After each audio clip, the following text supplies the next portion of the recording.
اعوذ باللہ من الشیطان الرجیم بسم اللہ الرحمن الرحیم۔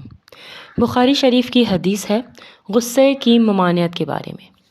حضرت ابو ہریرہ رضی اللہ تعالیٰ عنہ سے روایت ہے، کہتے ہیں ایک شخص نے رسول اللہ صلی اللہ علیہ وآلہ وسلم سے عرض کیا، مجھے نصیحت کیجیے۔ آپ نے فرمایا، غصہ نہ کیا کر۔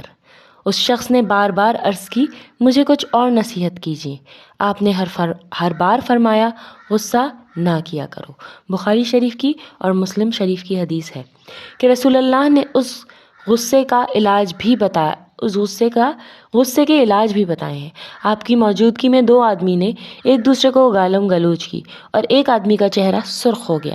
آپ صلی اللہ علیہ وآلہ وسلم نے کہا، مجھے ایسا کلمہ آتا ہے، اگر یہ آدمی اس کو ادا کرے تو اس کا غصہ فوراً ختم ہو جائے گا۔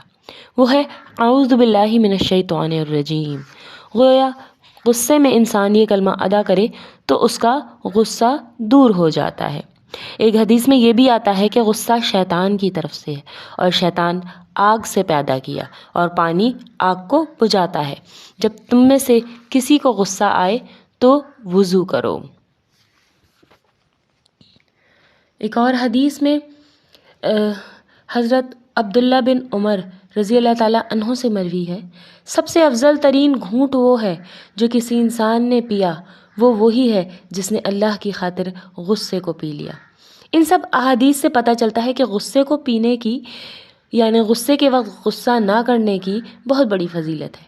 اگر یہ غصہ دین کے لیے ہو اور دین کے نافرمانوں کے لیے ہو تو بہت بڑی سعادت ہے۔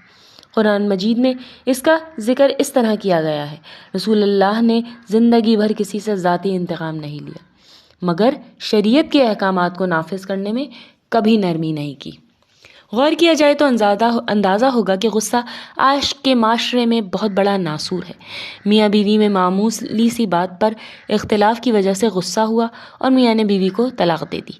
ایک ہنستا بستا گھرانہ محض غصے کی نظر ہو گیا۔ کہیں دو دوست مذاقاً گالی گلوچ میں غصے میں آ گئے اور نوبت قتل و غارت گری تک جا پہنچی۔ گویا اس قسم کی خرابیوں میں غصہ ہی بنیادی طور پر کارفرما نظر آتا ہے۔